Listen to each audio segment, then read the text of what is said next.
তাকওয়া কি জিনিস? আল্লাহ ভীতি। নবী সাল্লাল্লাহু আলাইহি ওয়াসাল্লাম বলছেন, আত-তাকওয়া হাহুনা, তাকওয়া হচ্ছে কলিজার মধ্যে, কলবের মধ্যে।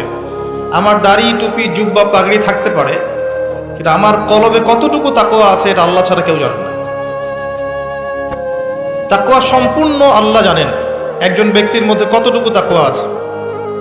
অনেক সময় বাহ্যিক চোখে মনে হতে পারে এই ভাইটা ইসলামিক পোশাক পরে নাই, দাড়ি আমার চেয়ে একটু ছোট,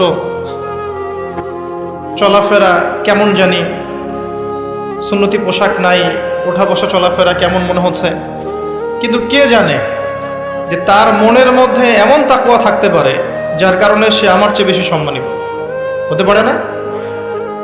আবার অনেক সময় মনে হতে পারে যে আমি এইসব চেয়ারে বসে আছি, বড় বড় ওয়াজ করছি, নসিহত করছি, অনেক বড় বড় কথা বলছি, কোরআন এবং সুন্নাহর সামাজিক কথা বলছি, পলিটিক্যাল কথা বলছি, কোরআন সুন্নাহ থেকে কথা বলছি, দেখে মনে হচ্ছে আমার পুরো দেহটা তাকওয়ায় ভরপুর। এমন হতেও পারে যে আমার চেয়ে আপনার তাকওয়া বেশি আছে।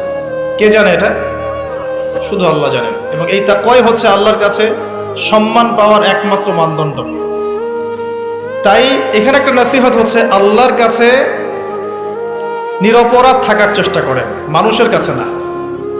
আল্লাহর কাছে ফেয়ার থাকেন, আল্লাহর কাছে আপনি নিষ্পাপ থাকার চেষ্টা করেন, মানুষের কাছে না। আল্লাহর কাছে ভালো হন, দেখবেন আল্লাহ রাব্বুল আলামিন মানুষের মনের মধ্যে আপনার জন্য ভালোবাসা সৃষ্টি করে দিবে। মানুষের কাছে নয়, লোক দেখানো বিষয় নয়। লোক দেখানো বিষয়টাকে রিয়া বলা হয়, এটা একটা গোপন শিরক। তাকওয়াই একমাত্র মানদণ্ড যা আল্লাহর কাছে সম্মানের মানদণ্ড হিসেবে গৃহীত। বংশ, ভাষা, দেশ বা জাতি বা বর্ণ, রক্ত, এগুলো তাকওয়ার মানদণ্ড নয়। এগুলো আল্লাহর কাছে সম্মানের মানদণ্ড নয়। এটা আগে ভালো করে আমাদেরকে বুঝতে হবে।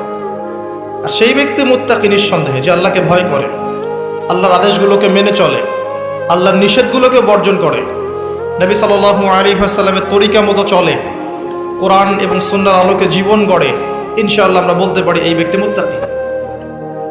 তারপরেও এই ব্যক্তি চূড়ান্তভাবে জান্নাতে যাবে কি যাবে না, এই কথা আল্লাহ ছাড়া কেউ বলতে পারেন? আসেন, উমর রাদিয়াল্লাহু আনহু একজন সাহাবীকে বলছেন, আপনি কি আমাকে বলতে পারেন তাকওয়া কাকে বলে?